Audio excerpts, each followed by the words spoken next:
ଘରର ମୁଖ୍ୟ ଦ୍ୱାରରେ ଆପଣ ଯେଉଁ କଳସ ବସାଉଛନ୍ତି ସେହି କଳସରେ ଏହି ଦୁଇଟି ଜିନିଷ ମିଶାଇ ଦିଅନ୍ତୁ, ହେବ ଧନ ପ୍ରାପ୍ତି।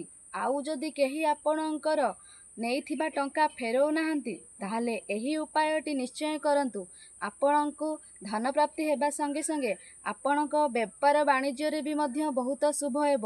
କିନ୍ତୁ ଜାଣିବା ପୂର୍ବରୁ ଯଦି ମା ମଙ୍ଗଳାଙ୍କୁ ହୃଦୟରୁ ଭଲ ପାଉଛନ୍ତି ତାହେଲେ ଭିଡ଼ିଓକୁ ଗୋଟେ ଲାଇକ୍ ନିହାତି କରିଦିଅନ୍ତୁ।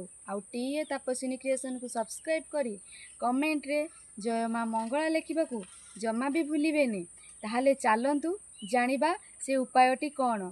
ଯେତେବେଳେ ଆପଣ ଘରର ଦ୍ୱାର ମୁହଁରେ କଳସ ବସାଉଛନ୍ତି ସେହି କଳସରେ ଟୋପେ କ୍ଷୀର ପକାଇ ଦିଅନ୍ତୁ, ଆଉ କିଛି ଧାନ ପକାଇକିନା ସେଇଠି କଳସଟାକୁ ବସାନ୍ତୁ।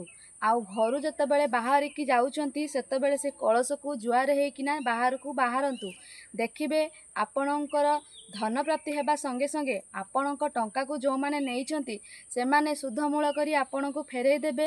ଆପଣଙ୍କର ଧନ ବୃଦ୍ଧି ହେବ ଏବଂ ବେପାର ବାଣିଜ୍ୟରେ ଆପଣଙ୍କର ବହୁତ ଲାଭ ହେବ।